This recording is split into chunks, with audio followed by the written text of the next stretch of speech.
We're broadcasting from the Cole County Courthouse, where Circuit Judge Richard Callahan heard Joshua C. Kezer plead his innocence of the murder that's kept him in prison for the past 14 years. Kezer, now 33, was convicted in 1994 for killing a Southeast Missouri State University student named Angela Michelle Lawless. In the early morning hours of November 8, 1992, Angela Michelle Lawless was discovered shot to death in her car at the exit ramp of I-55 near Benton, Missouri. In 1993, a jailhouse snitch looking for a deal focused the investigation on Joshua C. Kezer, a Cape Girardeau native then living in Kankakee, Illinois. Mark Abbott picked Kezer's photo from a lineup, identifying him as a man he saw near the crime scene the night of the murder. Kezer was tried in 1994 at the St. Genevieve County Courthouse.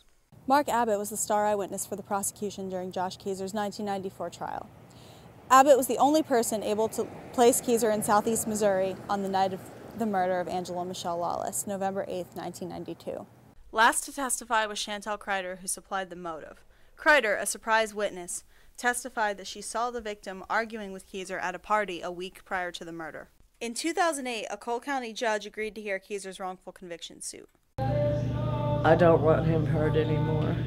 I don't want him slandered. I mean, he doesn't deserve any of this. And he certainly doesn't deserve to be hurt anymore. His life is on the line, you know. At the two-day hearing alleging Kezer's innocence, his attorneys presented a cache of evidence the jury that convicted him never got to hear. On December 2nd at the Cole County Courthouse, Crider, now Chantelle Carlisle, recanted her story. Is that the person you saw at the Halloween party? No. The person you saw at the Halloween party had light brown hair. Tell us how you describe the person at the Halloween. He was real clean cut, haircut real short, nothing like that. And at the trial, Josh had his hair real clean cut and everything, and that's why I believed it was him. In 2006, Scott County Detective Branden Caid uncovered a statement Mark Abbott made to police 10 days after the murder.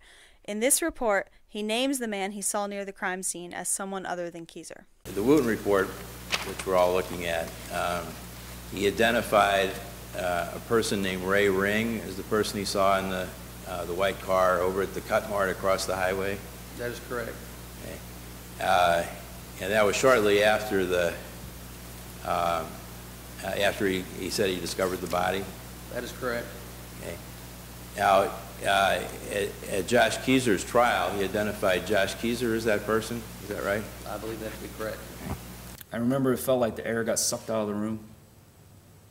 I remember shouting something along the lines of, no, it wasn't me. I then remember collapsing. I passed out. A very short time, I guess, later, I woke up and I was, I remember my knees still being on the ground, but my head was in my Aunt Kathy's lap. And everybody was crying.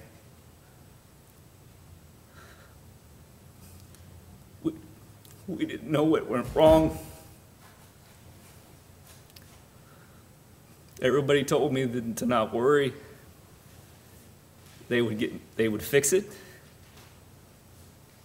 But how do you fix that? I didn't know what to do. I was just a kid. And people wanted to send me to prison for the rest of my life. Over 2 months later, Judge Callahan granted the motion throwing out the murder conviction and making Kezer a free man. In his 44-page court opinion, Callahan said, "There is little about this case which recommends our criminal justice system. The system failed in the investigative and charging stage, it failed at trial, it failed at the post-trial review, and it failed during the appellate process."